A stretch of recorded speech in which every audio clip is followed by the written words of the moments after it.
Membangun gaya hidup sehat dan bugar, yaitu satu, gaya hidup sehat dan kebugaran tubuh sangat penting bagi anak-anak karena usia sekolah dasar adalah masa penting dalam perkembangan fisik dan mental.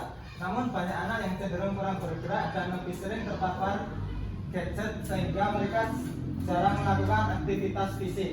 Yang kedua, kebiasaan makan tidak sehat, kurang olahraga dan gaya hidup kurang aktif beresiko menyebabkan obesitas, daya tahan tubuh lemah dan penurunan konsentrasi belajar.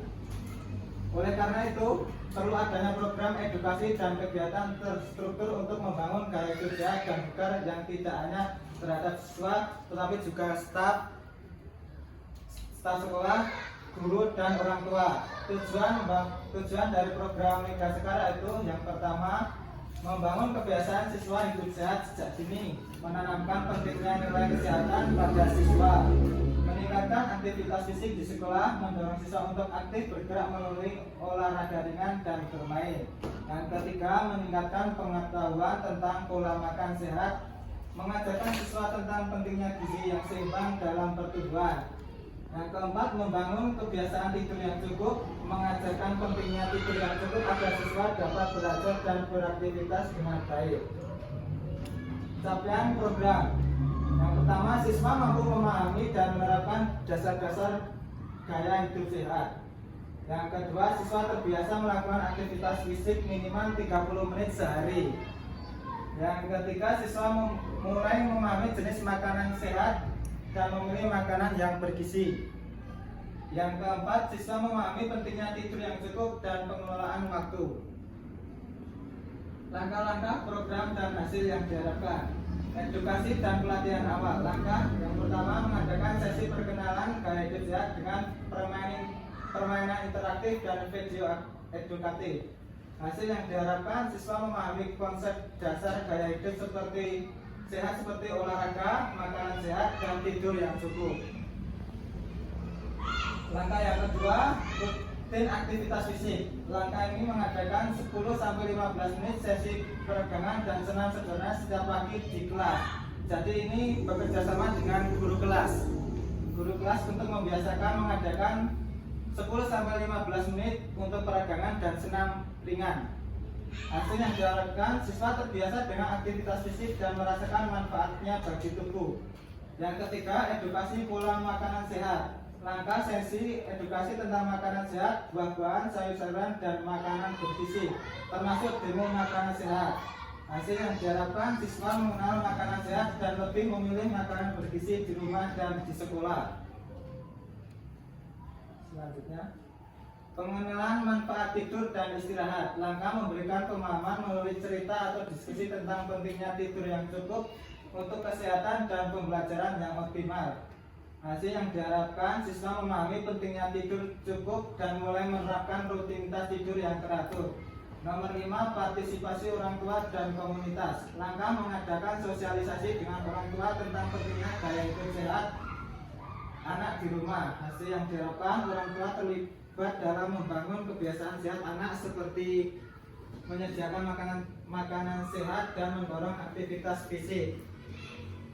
Pernyataan tentang kapasitas yang dimiliki kelas atau sekolah. Kelas dan sekolah memiliki lingkungan yang aman dan sehat untuk melakukan aktivitas fisik serta memiliki tenaga yang mendukung program. Sekolah memiliki waktu khusus di pagi hari untuk kegiatan peregangan atau senam dan bekerja sama dengan kantin sekolah untuk menyediakan makanan yang sehat dan bergizi. Rencana evaluasi program, evaluasi mingguan, guru mengadakan edukasi sederhana tentang keikutsertaan siswa dalam kegiatan fisik dan pemahaman mereka akan materi gaya hidup sehat. Kuesioner sederhana untuk siswa dan orang tua.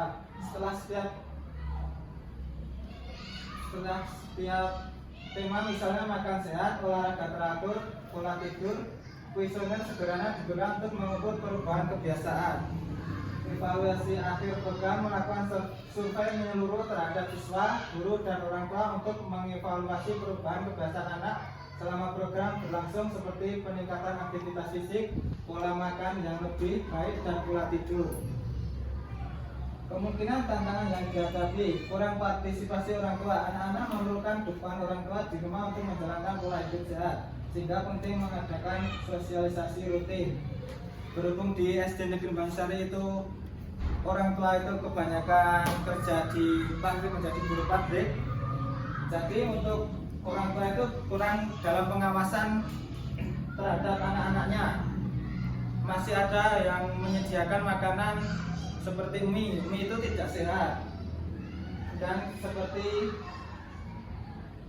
mie dan sosis itu yang sosis bakar itu, kalau makanan yang dibakar itu tidak sehat.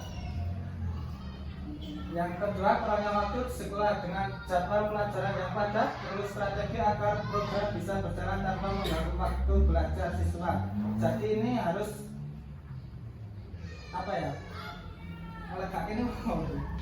meluangkan waktu di pagi hari seperti yang tadi itu 10-15 menit untuk melakukan peregangan dan senam ringan. Konsistensi kebiasaan anak, siswa mungkin memerlukan dorongan lebih agar konsisten, terutama pada hal-hal baru seperti memenuhi makanan sehat, aktivitas fisik, dan tidur cukup. Jadi anak-anak di SD Negeri Bangsari itu rata-rata masih gaya hidup sehatnya itu belum mengerti, karena masih ada anak yang begadang bermain HP, ada anak-anak yang jajan sembarangan seperti es dan seperti mie instan. Itu tidak baik bagi kesehatan tubuh kita dan perkembangan tubuh. Kesimpulan, dengan adanya program ini diharapkan menjadi landasan bagi siswa di sekolah agar dapat memahami dan menjalani gaya hidup sehat yang dapat terus dikembangkan di masa sekarang dan masa datang. Terima kasih. Ada tanggapan mungkin dari Bapak Ibu? Baik, Assalamualaikum warahmatullahi wabarakatuh. Terima kasih kesempatan yang sudah diberikan kepada saya. Tanggapan dari saya sebagai kepala sekolah di SD Negeri Banyusari, saya melihat dari awal bahwa program Mega Segar program Mega Segar dari Pak Agung ini adalah program yang memang cocok untuk anak-anak sekolah dasar, terutama jika diterapkan di SD Banyusari. Nah, memang kalau dilihat tadi ada kendala-kendala yang dihadapi. Semoga saja nanti program ini tidak hanya berhenti sampai di sini saja, tapi ini menjadi program yang berkelanjutan, sehingga kedepannya program ini bisa memberikan dampak yang positif untuk anak-anak sekolah dasar, terutama di SD Negeri Banyusari. Mungkin itu tanggapan dari saya. Mungkin teman-teman yang lain bisa menanggapi atau menambahkan. Dari saya cukupkan sekian. Assalamualaikum warahmatullahi wabarakatuh. Waalaikumsalam. Ada tambahan dari Bapak Ibu? Kalau tidak ada, saya terima kasih atas tanggapannya di kepala sekolah. Semoga menjadi masukan dari apa yang saya buat ini. Sebelum saya tutup, Wassalamualaikum warahmatullahi wabarakatuh. Waalaikumsalam warahmatullahi wabarakatuh.